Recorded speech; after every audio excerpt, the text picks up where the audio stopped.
Good morning students and friend. Last class में हमने charge of GST वाला chapter revise कर लिया था आईसीआई के स्टडी मटेरियल से सी इंटर के लिए। अब हम पास्ट एग्जाम में आए हुए क्वेश्चन कर रहे हैं स्कैनर से। 2018 में क्वेश्चन पूछा गया है, list the inclusion and exclusion for computing aggregate turnover under CGST 2017। आपको बताना है कि जो एग्रीगेट टर्नओवर की डेफिनेशन है उसमें क्या इंक्लूड होगा और क्या एक्सक्लूड होगा। एग्रीगेट टर्नओवर की डेफिनेशन में आप पढ़ चुके हैं कि चाहे आप एक्सपोर्ट गुड्स बेच रहे हो, चाहे इंटरस्टेट गुड्स बेच रहे हो, चाहे इंटरस्टेट गुड्स बेच रहे हो, चाहे एग्जेम्प्टेड गुड्स बेच रहे हो, चाहे नील रेटेड गुड्स बेच रहे हो, उन सब के टोटल को इंक्लूड किया जाएगा। हाँ, अगर आप किसी वैल्यू पे रिवर्स चार्ज के बेसिस पे टैक्स पे करने के लिए लायबल हैं, जिस वैल्यू पे आप रिवर्स चार्ज के तौर पर टैक्स दे रहे हैं वो तो परचेज है, वो आपके टर्नओवर में इंक्लूड नहीं होगा। और जीएसटी के एक्ट के अकॉर्डिंग कोई भी आप टैक्स दे रहे हैं, चाहे वो सीजीएसटी के नाम से दे रहे हैं, चाहे वो एसजीएसटी के नाम से दे रहे हैं, चाहे यूटीजीएसटी के नाम से दे रहे हैं, चाहे आईजीएसटी के नाम से दे रहे हैं, या जीएसटी कंपनसेशन सेस के नाम से दे रहे हैं, वो एक्सक्लूड किया जाएगा। बाकी सारे टैक्स इंक्लूड किए जाएंगे जो पुराने कस्टम हो, चाहे वैट हो, चाहे एक्साइज हो। ठीक है, तो फटाफट पढ़ लेते हैं। वैसे 3.4 पेज नंबर पे इसकी डेफिनेशन दी हुई है आपके बुक में। Aggregate turnover means the aggregate value of all taxable supply excluding the value of inward supplies में नहीं आएगी, यानी परचेज को इंक्लूड नहीं किया जाएगा। On which taxes payable by a person reverse charge basis, जिस पर आप रिवर्स चार्ज के टैक्स दे रहे हैं, रिवर्स चार्ज के तौर पे टैक्स दे रहे हैं, उस वैल्यू को एग्रीगेट टर्नओवर में ऐड नहीं किया जाएगा। एग्जेम्प्ट सप्लाई को ऐड किया जाएगा। एग्जेम्प्ट सप्लाई में नील रेटेड भी आती है और होली एग्जेम्प्टेड भी आती है, चाहे होली एग्जेम्प्टेड गुड सर्विसेज हो उनकी वैल्यू भी ऐड की जाएगी। Not taxable under the act alcoholic liquor for human consumption for example है। एक्सपोर्ट ऑफ गुड्स और सर्विस और बोथ। इंटरस्टेट सप्लाई भी आएगी और person having the same permanent account number, एक ही नंबर से ऑल इंडिया बेसिस पे जितने भी आपके बिजनेस चल रहे हैं उन सब का टोटल किया जाएगा। To be computed on all India basis but exclude CGST, SGST, UTGST, IGST and GST compensation cess को हटा दिया जाएगा। Enumerate the person who are not eligible to opt for composition scheme under section 10 subsection 2 of the CGST की question 2 to 3 times repeated है, तो आपसे request है आप लिख के इसे 4 से 5 बार लिख लीजिए, देखकर आपको अपने आप याद हो जाएगा और इंस्टीट्यूट की मॉडल की लैंग्वेज भी आपको रट जाएगी। तो आप अगर कोई टॉपिक है जो क्वेश्चन मैं आपको बार बार बोल रहा हूँ, कोई भी क्वेश्चन चाहे आप किसी भी सब्जेक्ट को पढ़ रहे हो एग्जाम में 3 बार या उससे ज़्यादा पूछा गया है वो टॉपिक या क्वेश्चन, तो आपसे रिक्वेस्ट है आप 3 से 4 बार उसे देख के हाथ से लिख लें। 100% को पेपर जो है उसमें कुछ ना कुछ क्वेश्चन पास्ट ईयर से रिलेटेड होते हैं, टॉपिक रिलेटेड होते हैं, तो आप हाथ से देख के लिख रहे हैं, आपके तो कॉन्फिडेंस बढ़ेगा और वो क्वेश्चन आपको बार बार पूछा जा रहा है तो आपके एग्जाम में आने के चांसेस हैं। अगर 3 टाइम्स या उससे ज़्यादा वो पूछा गया है क्वेश्चन तो 61 पेज पे आप पढ़ लेंगे कौन कौन से लोग नहीं ले सकते। Mr. Anurag, a famous author, is engaged in supply of service by way of transfer of permitting the use of enjoyment of a copyright under clause A of subsequent 1 of section 13 of the Copyright Act 1957 relating to original literacy work to a publisher. Original work है उनका। Explain brief the condition under which an author can choose to pay tax under forward charge. वैसे तो आपने पढ़ा था कि कोई author अगर पब्लिशिंग कंपनी को अपनी बुक लिखने के लिए देता है, प्रिंट करवाने के लिए देता है तो पब्लिशिंग कंपनी को ही जीएसटी देना होता है, पर ऑथर भी चाहे तो फॉरवर्ड बेसिस पर जीएसटी दे सकता है, फॉरवर्ड चार्ज बेसिस पर। यानी वैसे तो रिवर्स चार्ज लगेगा, अगर कोई ऑथर अपनी बुक पब्लिश करने के लिए किसी पब्लिशिंग कंपनी को देता है तो रिवर्स चार्ज अप्लाई होता है, यानी ऑथर के बिहाफ पर पब्लिशिंग कंपनी जीएसटी देती है गवर्नमेंट को। पर अगर ऑथर चाहे तो खुद भी फॉरवर्ड चार्ज यानी खुद दे सकता है जीएसटी, पर उसको इसमें कुछ स्टेप्स ही आपके बुक से आप पढ़ सकते हैं। एक तो उसे जीएसटी नंबर लेना होगा, उसे प्रिस्क्राइब फॉर्म में डिक्लेरेशन देनी होगी अपना फाइनेंशियल स्टार्ट होने से पहले कि मैं खुद फॉरवर्ड चार्ज के बेस पे टैक्स देना चाहता हूं, और सेम फाइनेंशियल में वो अपनी जो ये डिक्लेरेशन उसे विड्रॉ नहीं कर पाएगा, यानी 1 साल तक तो कम से कम फॉरवर्ड चार्ज के बेस पे उसको जीएसटी देना पड़ेगा। तो आप अपने मॉडल से पढ़ सकते हैं। इसमें पेज नंबर 21 पे 9A पैरा में इसको लिखा गया है। नेक्स्ट 22 में क्वेश्चन पूछा गया है, under the GST law taxes on taxable services supply by central government और state government to a business entity, यानी गवर्नमेंट किसी बिजनेस एंटिटी को सर्विसेज दे रही है in India for payable by recipient of service. State the exception of the above state statement, आपको exception बताने की गवर्नमेंट खुद कब इस पर जीएसटी देगी। वैसे तो हमने ये पढ़ा था रिवर्स चार्ज में कि अगर कोई गवर्नमेंट है, चाहे स्टेट गवर्नमेंट हो चाहे सेंट्रल गवर्नमेंट हो, किसी बिजनेस एंटिटी को देती है सर्विस तो रिवर्स चार्ज लगता है, यानी वो बिजनेस एंटिटी खुद देती है जीएसटी, राइट। पर आपको इसके एक्सेप्शन बताने, यानी आपको वो केसेस बताने जब गवर्नमेंट किसी बिजनेसमैन को दे रही है, किसी बिजनेस एंटिटी को दे रही है सर्विस, पर वहाँ पे रिवर्स चार्ज नहीं लगेगा, वहाँ पे गवर्नमेंट खुद जीएसटी देगी। तो ये भी आपके उसमें लिखा हुआ है, पढ़ सकते हैं आप, उसमें जाके 19 पेज पर पढ़ा दिया गया है। देखिए, who are not eligible to of for composition scheme for goods under section under GST law. देखिए क्वेश्चन रिपीट हुआ, 2019 मई में पूछा गया था, सेम वही क्वेश्चन 2003 मई में पूछा गया कि बताइए कौन से लोग कंपोजिशन स्कीम नहीं ले सकते सेक्शन 10। तो ये आप पढ़ सकते हैं। मैं यहाँ पे वही क्वेश्चंस कवर करूँगा जो प्रैक्टिकल होंगे, और जो मॉड्यूल थ्योरी सब क्वेश्चंस हैं वो तो आप मॉड्यूल से पढ़ सकते हैं, उसको रिवाइज करा दिया गया है। Messrs Sai trading company an eligible registered dealer in goods making intra state supply, intra मतलब विद इन स्टेट सामान बेचते हैं, within the state of Andhra Pradesh, has reported an aggregate turnover ₹78 lakh in the preceding financial year. Last year का इसका turnover 78 lakh है, 78 लाख रुपए है। Determine whether Sai Trading Company will be eligible for composition levy as on 31st October 2023। क्या आप composition scheme ले सकते हैं? बिल्कुल ले सकते हैं। आपने पढ़ा था अगर आपका टर्नओवर प्रेसिडिंग फाइनेंशियल ईयर का टर्नओवर 1.5 करोड़ से ज़्यादा नहीं है, 1.5 लाख से ज़्यादा नहीं है, और जो स्पेशल स्टेट्स हैं वहाँ पर 75 लाख है, तो आंध्र प्रदेश तो कोई स्पेशल स्टेट नहीं है, यहाँ तो 1.5 करोड़ की लिमिट देखी जाएगी। आपका टर्नओवर 1.5 करोड़ से ज़्यादा नहीं है लास्ट ईयर का प्रेसिडिंग फाइनेंशियल ईयर का, तो करंट फाइनेंशियल ईयर में आप कंपोजिशन स्कीम के लिए एलिजिबल हैं। तो आपका आंसर होगा यस, ये कंपोजिशन स्कीम ले सकता है। दूसरा point, will your answer be different? आपके आंसर में क्या चेंज आएगा? If in the above scenario messrs Sai trading company is making intra state supply within the state of Jammu and Kashmir. Jammu and Kashmir भले एक स्पेशल स्टेट है, आसाम, जम्मू एंड कश्मीर, हिमाचल प्रदेश आप पढ़ चुके हैं स्पेशल स्टेट है, पर वहाँ पे 75 लाख रुपए की लिमिट नहीं अप्लाई होगी, वहाँ 1.5 करोड़ की लिमिट ही रहती है। यानी जम्मू कश्मीर में भी लास्ट ईयर अगर आपका टर्नओवर 1.5 करोड़ से ज़्यादा नहीं था तो भी आप कंपोजिशन स्कीम ले सकते हैं। तो 1.5 करोड़ तक दोनों केसेस में सेम ही आंसर आएगा। 1.5 करोड़ से ज़्यादा नहीं है आपका टर्नओवर तो आप कंपोजिशन स्कीम ले सकते हैं। 2019 नवंबर में क्वेश्चन पूछा गया, mister Jafar of Assam provide the following information for the preceding financial year 23-24। Last year की इन्फॉर्मेशन दी गई है।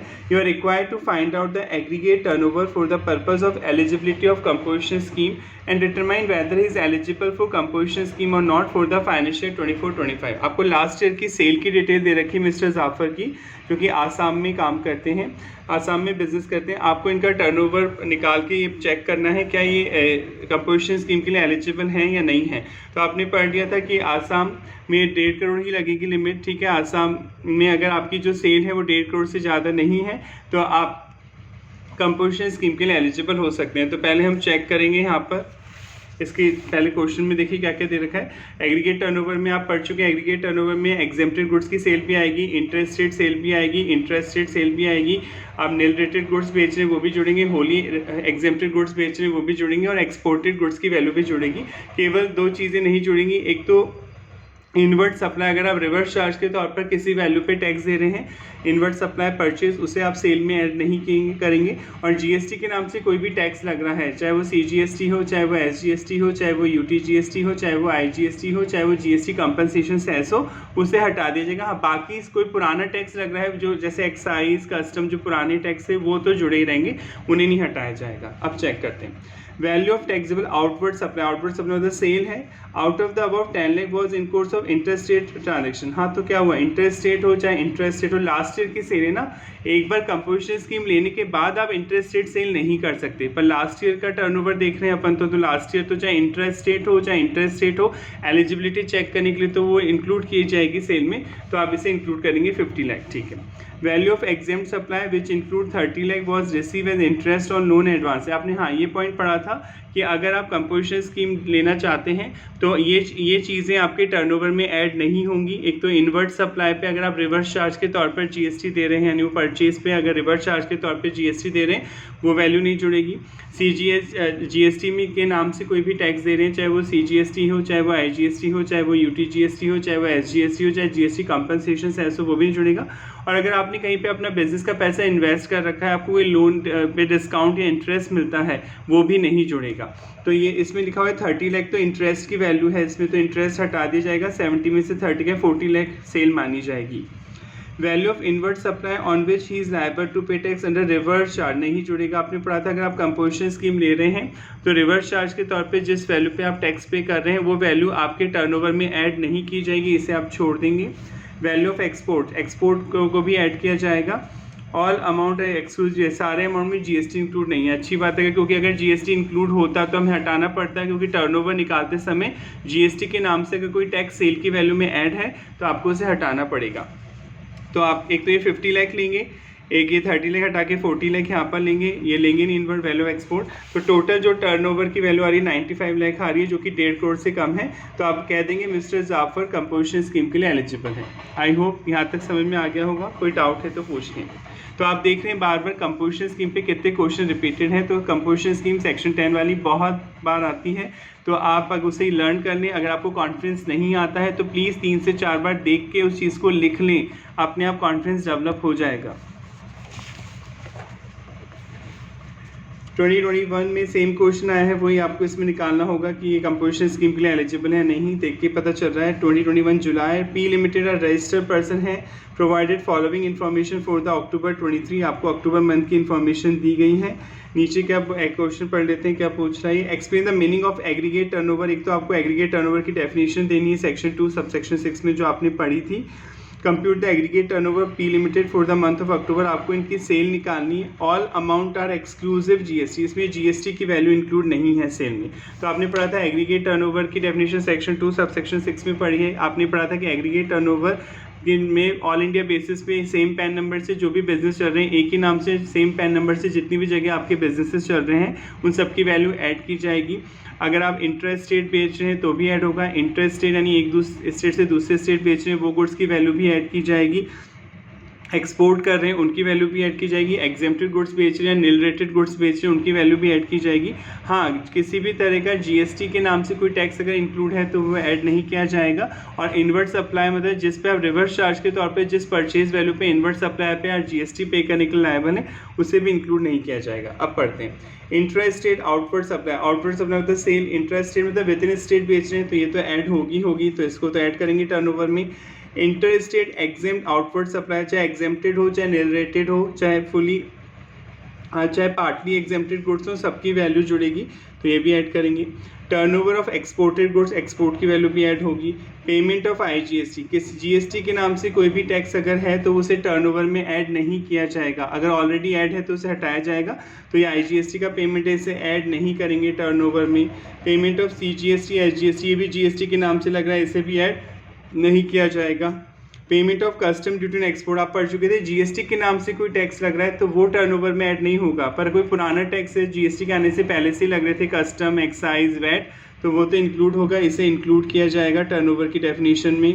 Payment made for availing GTA services, GTA नीचे लिखा हुआ है GST is payable on reverse charge for GTA service. आप रिवर्स चार्ज के तौर पे टैक्स दे रहे हैं गुड्स ट्रांसपोर्ट एजेंसी की सर्विसेज पे। तो आप ये इनवर्ट सप्लाई हो गया जिस पे आप रिवर्स चार्ज के तौर पे टैक्स दे रहे हैं। तो आपने पढ़ा था अगर इनवर्ट सप्लाई है जिस पे आप रिवर्स चार्ज के तौर पे टैक्स दे रहे हैं वो टर्नओवर की डेफिनेशन में ऐड नहीं होगा। तो टर्नओवर की डेफिनेशन में एक तो ये, एक ये और एक ये और ये ऐड किए जाएंगे। टोटल आपका आ जाएगा यहाँ पर 32,40,000। आई होप समझ में आ गया होगा। नेक्स्ट और लास्ट क्वेश्चन इस आपके बुक मॉड्यूल में जो एग्जाम में आया हुआ है इस चैप्टर से, नवंबर 22 में आया है। Answer the following after reading the below given 2 paragraph.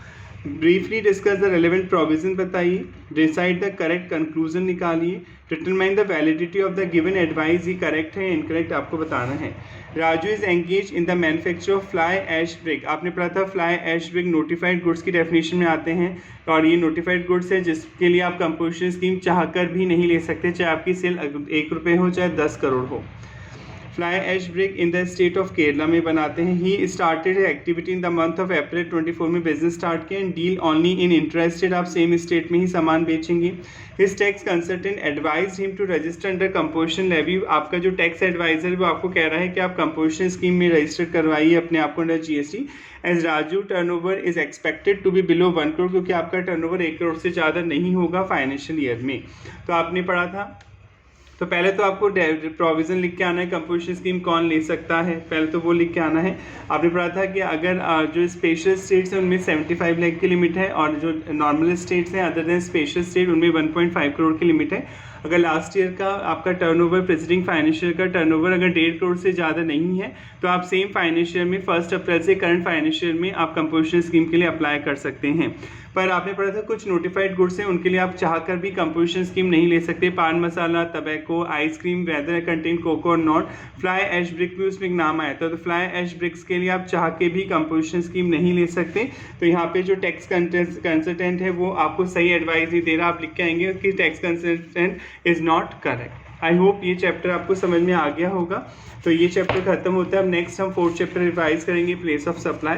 तो इस क्वेश्चन स्कैनर में पास्ट एग्जाम के क्वेश्चन आपने सॉल्व कर लिए हैं यहाँ तक। नेक्स्ट क्लास में मिलते हैं। Thank you.